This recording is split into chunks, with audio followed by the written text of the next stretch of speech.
oh, I've met a guy, but you know, he's not abstinent. I'm like, oh, okay. But he's Christian. But he's Christian. I've grown up in the faith. The idea of sex out of marriage was never it never sat well with me. But obviously, as you grow up and you age and your hormones, you're still working things out. I don't think men are these insatiable animals that cannot control themselves. And I think even when you do find like the ones who are abstinent and are Christian, sometimes they have small like craze. Time in secondary school where I wasn't involved with anyone, that's when I picked up porn. Chunks of life, chunks of passion, chunks of entertainment, chunks of relationships. So give me some more, give me some more, give me some more. Give me some more, give me some more, give me some more.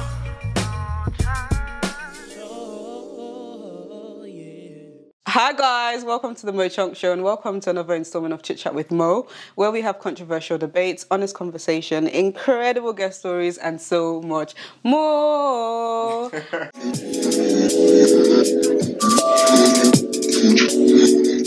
And today, as you can see, we have some guests with us today. Hello. So we have Cristine over here, and well known for Blagape, which is a Christian dating event enterprise, which is really, really amazing. And that's how I got to kind of get to know her. And then we've got Manny over here. Hello. He's an all-rounder. He's an ex-YouTuber. Now very into Christian music and really helping to pioneer in that space, which is really, really awesome. Is there anything that you guys would like to add? Tell, just big up yourself. Follow Blagape. That's the main thing. Yeah, if you're looking for romance, if you're looking for friendship, Lovely. or whatever it is, come to our events because you'll get one or the other or both. Oh, okay. Or both. Nice. Bargain. I know, right? That's a bargain. Today we are going to be talking about, we've talked about abstinence and what a lot of Christians call celibacy, but I've actually come to realise that it's abstinence that we're talking about. Celibacy is when you take an oath forever to be abstinent forever. Abstinence is for a period of time and can be for different things, so alcohol, food, whatever it may be. So celibacy stroke abstinence, okay? So we're talking about abstinence, and it was actually inspired by one of Cristine's articles. Yeah. I don't know if it's still there because I've been searching. I don't know if it's still there, but I've written a lot of things around Christians, relationships, all that kind of stuff. So it's probably somewhere in there. Yeah, and it was a really dope title. Literally, it said. Single celibate Christian men are out of stock. Yes. And I was like, woo! I might have to revamp it and bring it back, if I can't find it. Yeah. That's funny. That's a great title. Honestly, really, really amazing. Okay, maybe we should start from there. What kind of triggered? I think I can kind of guess what triggered that title, but what triggered it for you? So I used to be in my writing bag a couple of years ago. Not so much now because life. And so I just used to write a lot. I had a blog, or I have a blog, called The Promiscuous Pen, and just used to write stuff. And a lot of the traction that I got was on the Christian relationship sort of stuff. So I penned this article, and I guess the inspiration was just listening to Christian women talk about oh, I've met a guy, but he's not abstinent. I'm like, oh, okay. But he's Christian. He's Christian, but he's not abstinent. Okay. So I was thinking, okay, is it that Christian men are out of stock? Or not Christian men who are abstinent are out of stock? Or what's the thing? So that's what drove me to write the article. Just experiences from different women. Right. As a Christian man. Real quick. Go ahead. When did you write that article? Years ago. And from the point where you wrote the article till now, do you still share the same outfit? Oh, wow. Dang. And I think even when you do find the ones who are abstinent and are Christian, sometimes they have small craze. Small craze, did you say? Oh, that's hilarious. I do think it's hard, right? Mm-hmm. And I think we forget that we're the minority. Christians just generally are the minority. So of course you're going to run into people who say they're Christian on the surface, but aren't really living the walk. So that's, I guess, the first thing. You're always going to be in a minority. So So of course you're going to meet men who are not abstinent. It's just a given. Yeah. So I thought it was really important to have a guy on the panel today as well. It sounds so serious. Panel. I thought it was important to have a guy to kind of share his opinion, and it's not just women giving their opinion on this thing that's kind of going on. So what do you think? Because I similar to what Cristine is saying, I'm a Christian woman, have been for a while, and attempted to date Christian throughout university. Secondary school, I wasn't really Christian dating, but more like university, and when you're thinking about settling down, and you do encounter men that, like Cristine was saying, they say they're Christian. I even dated a pastor at one point. I'm married now, to glory of God, and, we were abstinent, thankfully. But I did meet guys that even presented very holy. Like I said, there's a pastor that's, hey, God, I was thinking, wow, like when you get to the other side, or you become closer to them, and you realize that in that area, they could be Christian, and I'm not, debating or disregarding their salvation, but that was like an area that I found that a lot of Christian men and women struggled in, but I found that sometimes the men were quicker to let it slide in that area. So what do you think? First, I got a quick question before I do answer. And I appreciate that I'm on the table. I wanted to ask, because you never even vetted me to even ask, obviously with the celibacy, because when you approached me, I was like, you're celibacy, that's what we're talking about. Why did you think of me? Because I see you as somebody who's taking your faith seriously. And of course, I don't know what happens behind closed doors, but from what I know, I can see that you love God. I can see that you want to, proclaim his name, like through music, the things you see, your WhatsApp statuses. I'm like, Manny. Me and Manny go way back. Way back, man. It's crazy. Way back. To see this transformation is really, that's why I said, okay, let me see what you kind of think. No, I appreciate it. Thank you. So my take on celibacy, I mean, let's start with me personally, before I talk about, I guess, men at large, because I can't really speak on everyone else's journey, but it's been a journey, for sure. Where I'm at now, I'm definitely on that journey of abstinence. I actually did some research today in terms of how long I've actually been abstinent for, and it's been 508. How did you do the research?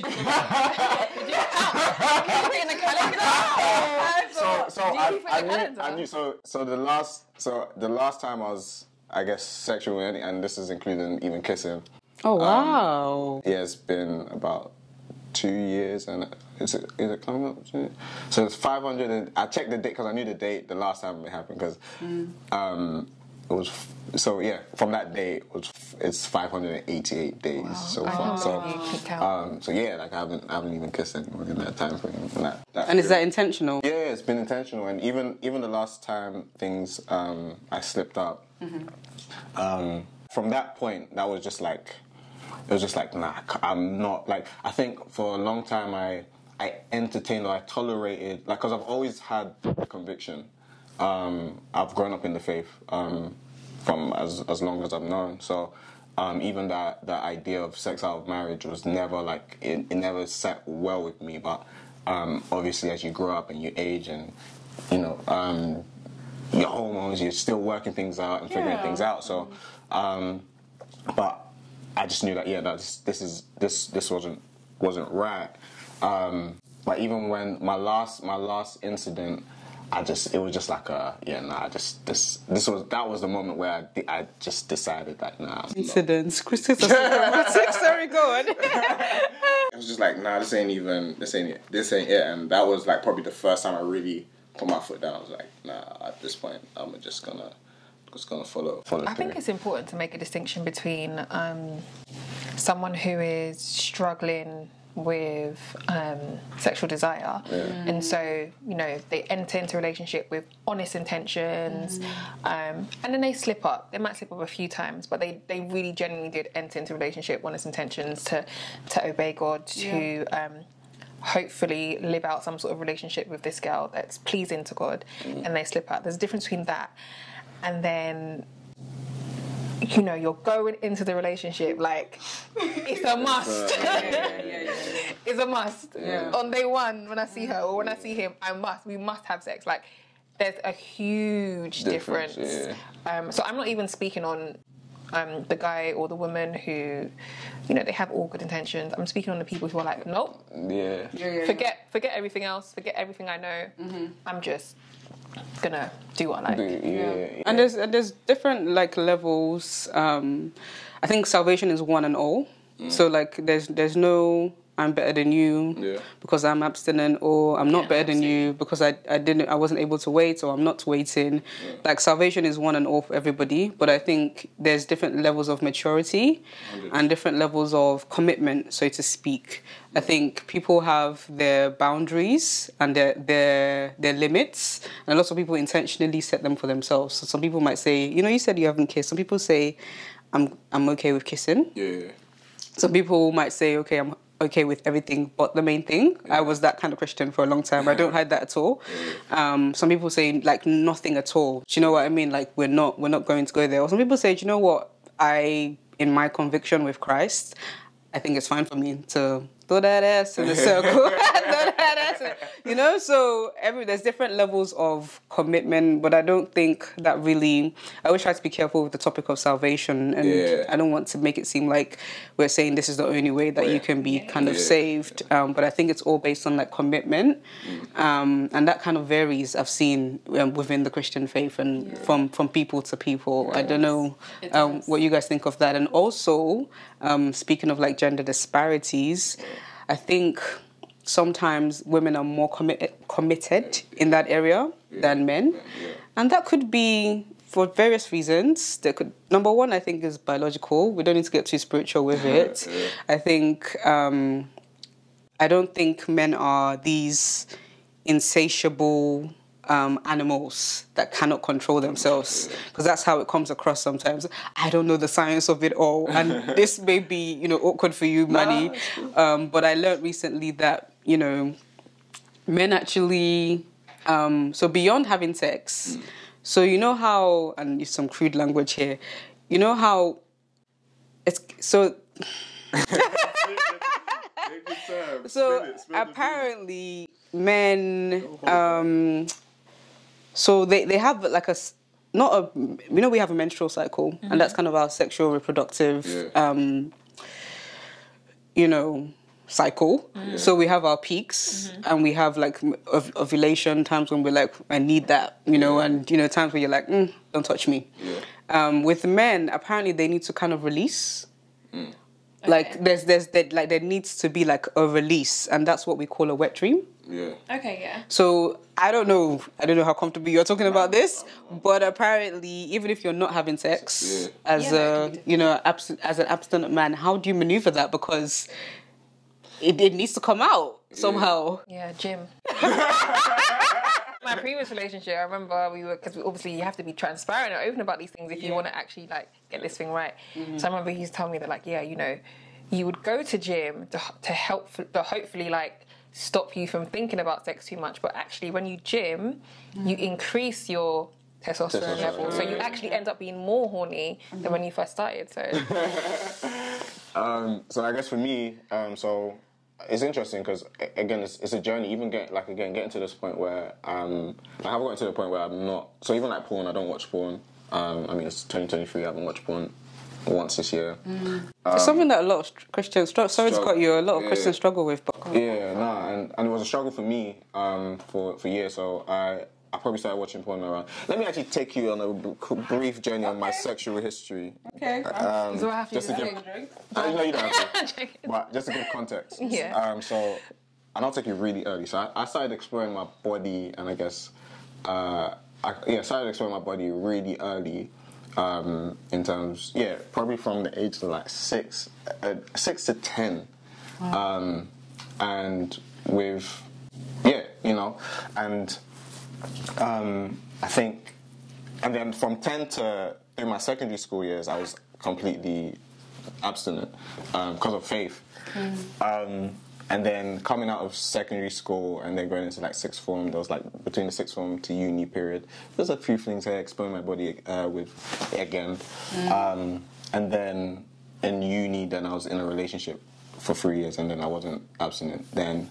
And then out of that relationship, again, a few things here and there, and then my last time was again like 2 years ago.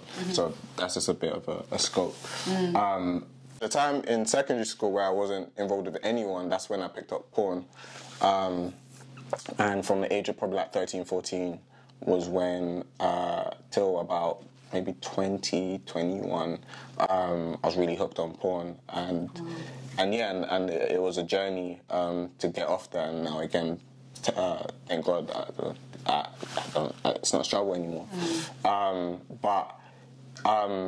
Where I'm at now in terms of just sexually, I don't know. Again, it's working of God. Like I genuinely don't. It's not. I don't have a burning desire. Yeah. It's just like I go about my day like just normal. Like so, I don't know. Like it's not that deep for you anymore. For me anymore. I don't know if it's something that everyone can get to. I believe everyone can. I think if it's something that you prioritize and you value, and I think you can get to that point. But I don't know. Everyone's sexual levels may be completely different. Maybe mine is not on the most extreme. Maybe some people are extremely high. So even to get to a point where they brought it down, they might still need some form of release. And so I can't really speak on everyone's matter, but I'm going to the point where I'm actually quite cool. Yeah. But this is me being single now. I think where It's different, right? yeah, I've been single for the past 3-4 years now. Yeah. So and I haven't been dating. So like I've been able to navigate that space easier, but I feel like when it comes to getting in a relationship, I think that's where the true test would also come. Absolutely. Because it's like, but I think I've prepared myself at least over this time period where it's like, okay, I know I can actually survive about this. It'll just be a test. It'll be a temptation type of element that I just have to overcome. But, I think it's interesting because I think what you're saying is a true testament to something I came to realize in my abstinence journey as well. The longer you go without something, the more it's like not needed, if that makes sense. But I think when you start to feed that desire, then you start like wanting it more again. And a lot of people like will testify to the fact that when they go from being abstinent to not being abstinent, whether that's you got married or you just kind of broke your streak, I used to call it. You kind of break your streak. You end up struggling a little bit more than what you were before. And I think it's just desire, and I try not to over spiritualize it. I think it's just like bodily functions being activated again. And that's not to say there's not a place or space for spirituality and for the grace of God and for the Holy Spirit to help us. But I think if we're trying to just lay it all out in terms of the flesh, the more you feed it, the more it wants it. It's something I've come to realize. And I think that's why you need to be honest with your partner about like your desires, when they fluctuate, and all that kind of stuff. And I don't think that a lot of people are transparent about that kind of thing, but you should be, especially in the context of a Christian relationship where you're actually trying to pursue some sort of purity. So you should be open and transparent. But off the back of the disparity, I think that culturally the church has done very well. When I say the church, it's very loaded, but I'm just going to say the church, and anyone can interpret that as they feel fit. But I do feel like culturally the church has done a very good job in ensuring that women know that they should be abstinent. Yes. There are tons of conferences that pastors have said, conference of the conference, where they've been like, is it Women Thou Art Loosed? I don't know what the titles are, but there's all these conferences are aimed at women, reminding them that you guys need to be pure, pure, pure, pure, pure. I think we've built like almost a entire doctrine for women to be pure. But I think we've kind of neglected men, and obviously there's going to be anomalies. Different churches, I know many people are going to say no, but in my church we place them. I get that, but I think on a wider scale, I do think that we've sort of divorced men from the conversation, and I feel like historically it has been very much women, you should be pure. Meanwhile, the conversation should have been directed at both genders. Should have been directed at both men and women, and it hasn't. Well, I think now maybe that's changing, but historically it has been very much like, women, you should be a virgin. If you lose your virginity, the prize is gone. All that kind of all that kind of language has been used for women exclusively. So that's, I think, one of the reasons as to why there's been a disparity. Just because culturally it just hasn't been enforced on men in the same way. And I guess this whole language about, you know, men will be men, boys will be boys, that kind of thing, that feeds into it as well. So it's like, okay, let men do their thing. Women, actually, you guys are the ones who need to stay. But men, no, they're visual. Let them do their thing. So there's been a lot of that, like both from a church historic perspective and also just from a societal level, like boys be boys, women say, it's just, I think that's the reason for the disparity. Yeah. I think even in my conversation with Oriana, we talked about purity culture, and we both agreed that it's quite scary how society and the church kind of mirror in that sense. Where, you know, we talk about, you know, counterculture and, you know, we should be like the light and, you know, different and da-da-da-da-da. But then there's that kind of emergence. Red pill community. Red pill community, like literally matching a lot of wrong teachings, I believe, in the church, and I think that should definitely be corrected. I think a lot of the conferences, like you said, have been aimed at women, and maybe it's because women, we do come out in, like, you know, in groups. We come out, you know, to all we buy the tickets. It might be a bit more, I don't know, because of society, more embarrassing for a guy to sign up to a sexual purity conference or a man thou art loosed conference, or like a man that whole conference. Those kind of emotional based conferences, whereas, you know, the men, I think they're kind of struggling, you know, on a day-to-day basis to embrace their emotional side, because it's just, you know, nature versus nurture. You might say there's a bit of nature there, you might say because of the way men are nurtured, and I think one word you used was very powerful, neglected, in that kind of emotional whole area. I think the church would do better going forward to kind of equip both men and women so that we can have wholesome relationships, because what profits us, it's reminding me of a scripture, what profits a man to lose, but what profits us to raise women and then not raise men to the same standard? I think it can go back, it's rooted in so many things, because even like the church, I just think you spoke on something that's quite key in terms of, like, I don't think it's just in the conferences, but even church today can be very emotionally led as a whole, and I think that's why maybe there's even a disconnect for the disparity in the demographic of church as a whole, in terms of, you see, like, in a church you might see like 80% women and then 20% men, but I think even the way the church is structured in a lot of churches is it caters to a more emotionally led, how would I say, doctrine. It's just emotional, and I think guys just don't connect with that as much, so they don't they just don't see themselves. And I think that's why it's important to have a guy kind of talking, because, you know, like I said, we can have our perspective as women, but then you'll have a completely different experience. The thing with me that's I think I'm a bit of an oddball and a bit unique in the sense where, because even my background, I grew up in a single parent household with my mum, and then I always grew up around women. So I think even in terms of how I relate to church, or even how I even maybe relate to this conversation, might be a bit tilted a little bit, just because I'm actually quite more emotional than most guys are. So I can... So even like I've had this conversation before, where even my love for the church, and like I've always found myself in the church. No one's forced me. I've always just been drawn to it, and I think there's an element of that plays into it, where I can relate on that level, because on an emotional level I'm more sensitive than your average guy. So I think those things come into play for sure. Wow, that's really interesting. I feel like this conversation, people are probably going to watch it and be like, oh, you guys are biased towards women. No, we're not. And to make sure that it's not coming across that way, I will say, though, that maybe there are tons of, you know, abstinent Christian men, and they're just not as vocal about it. A lot of men don't share a lot generally. So I guess they're not one to pick up the microphone and be like, hey, I'm abstinent.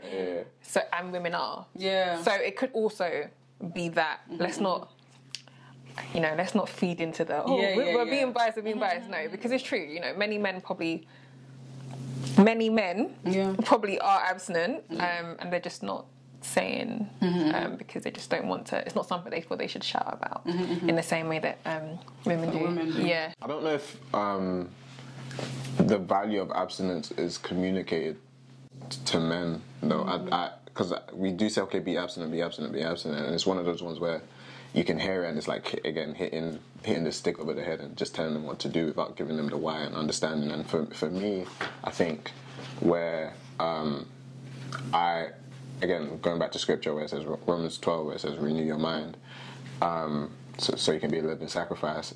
I think that's where it starts, because most guys probably just don't know why. Like, why should I not give up? Why should I give up sex? And I remember when I was going through a period when I was probably around like 16, 17, 18, and this was when I had the conviction against like sexual immorality as a whole. And I remember I was going through a season where I was just battling with God. Like, I was literally having a tussle, because I remember because I knew I shouldn't. And again, if you remember, like me coming out of secondary school, I didn't. And then coming out, I was just like, I felt the need to explore, but it was just like God literally halted me.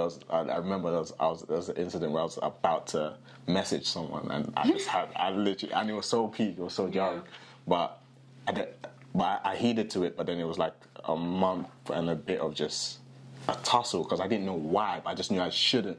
And through that, not to elongate, but through that, he just showed me and gave me reason. And again, it wasn't easy. Like, it wasn't just like, okay, things change instantly, but because I was now informed with, okay, why, like the reasonings as to why he limits that for a specific purpose, then you can now go forward and at least you're informed. So even if you do end up doing it, at least you have the information and you know. But I don't think a lot of guys really deep, like, okay, like this can lead to this, and this. Yeah, and I think that's really important that you raise that, because I think it ties back into the whole emphasis placed on women, because for us they say that when you have sex, it kind of diminishes your value. So that's why you then think, let me not engage in it, so because it's that. So I think that's where the connection is. Like, you're like, okay, do you know what?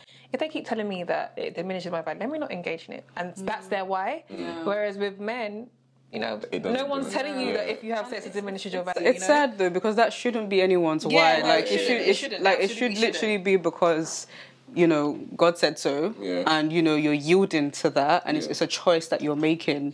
Whereas a lot of the motivations for it has been from that kind of negative, you know, like you said, red pill theory, merging with like toxic purity culture, and there's just so many layers to that. But I think it should be because, you know, God said. There's a lot of, you know, debates about soul ties, and we're not going to go into that in this video, but that's some people's motivations as well. I think it shouldn't be like this scary thing or this negative. Of course, you can have at the back of your mind some consequences or reasons as to why you might say, okay, let me try and avoid this.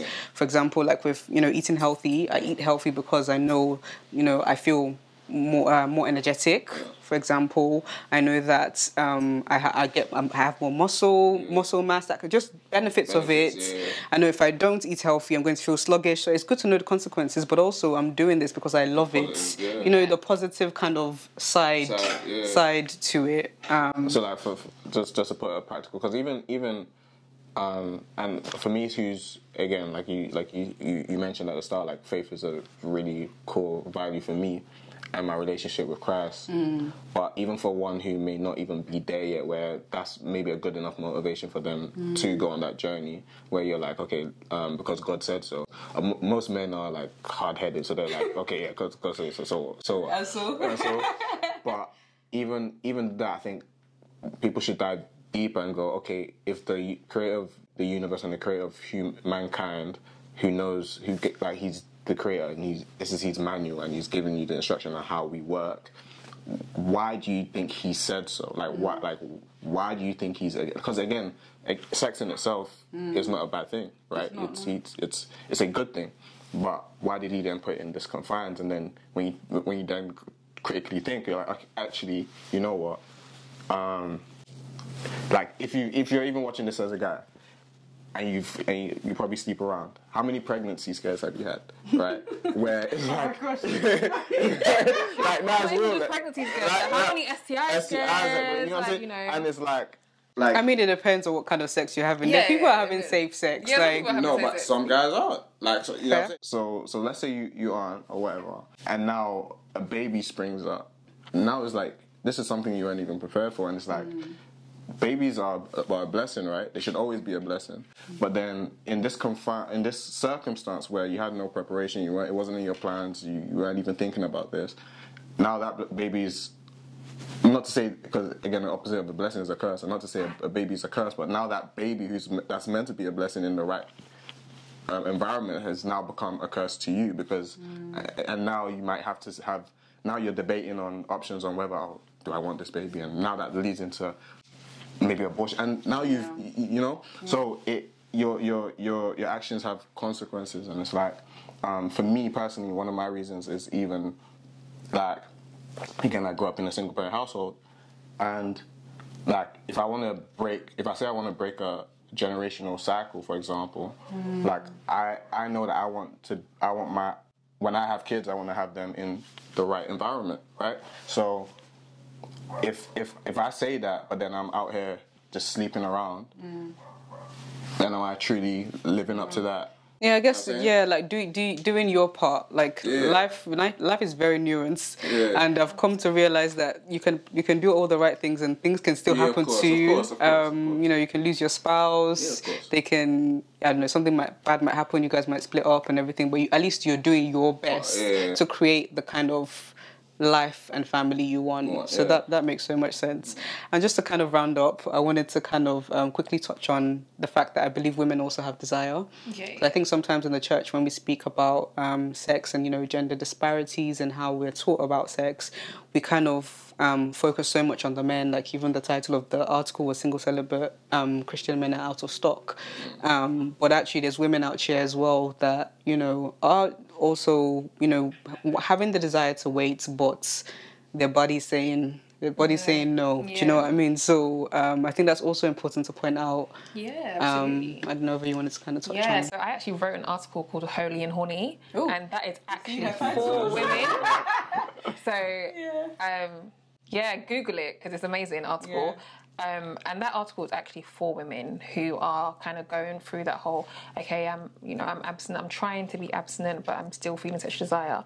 And know that that's normal. It's very, very normal for you to have sexual desires. It's very normal for you to desire the person you're, particularly if you're in a relationship, it's very, very normal.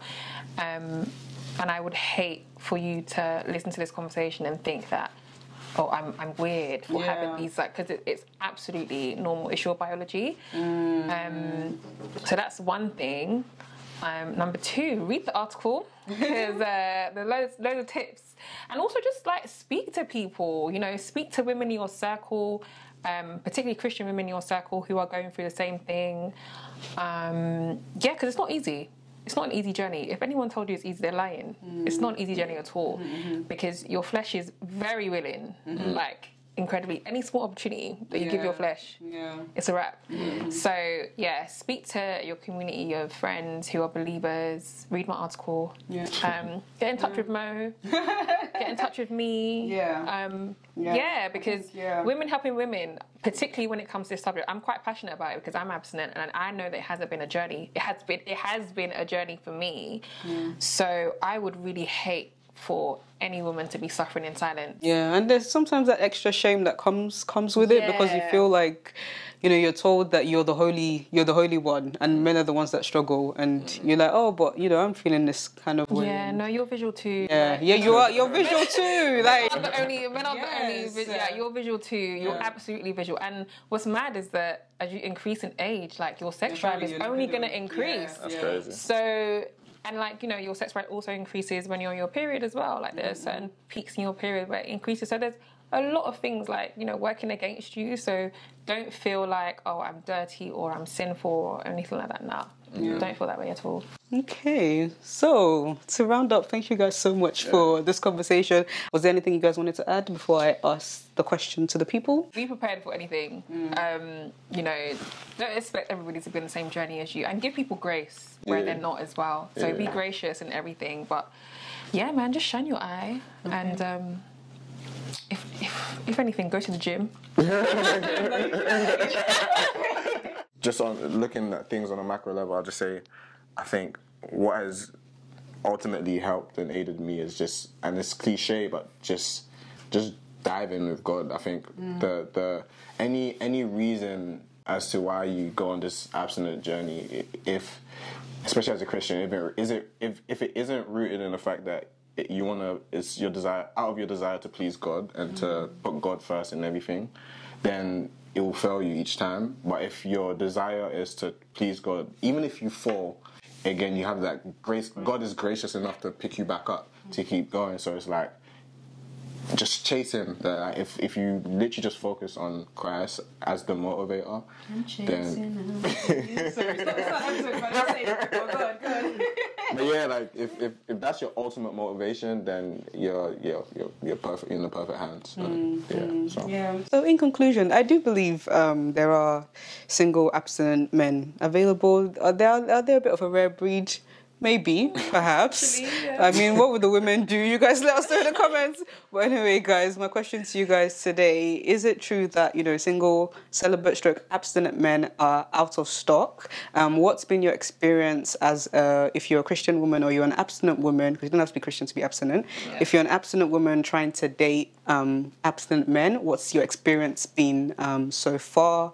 Are you somebody that successfully managed to remain abstinent in a relationship up until the time that you guys decided that, you know, you wanted to bust it wide open? Let me know. Let us know in the comment section down below. Where can we find you guys and your work? Follow Blagape, Blagape UK, I think. It's both on Instagram and Twitter. You can read my articles on the Promiscuous Pen. You can search that into Google, hopefully you find it. And if you like, you can follow me on Twitter. And it's I am Crow, so IAMCROE. I'll put it on the screen. There you go. And Manny Ade, simple as, but MXNNYADE on most social media platforms. Lovely. Thank you guys so much for joining me today. And thank you guys for watching at home. I really hope you enjoyed this conversation. Do make sure you like this video if you liked it. Share it with your friends. Comment below on the things we spoke about. And subscribe to this channel for more. Until next time, guys, peace and love. Peace and chunks.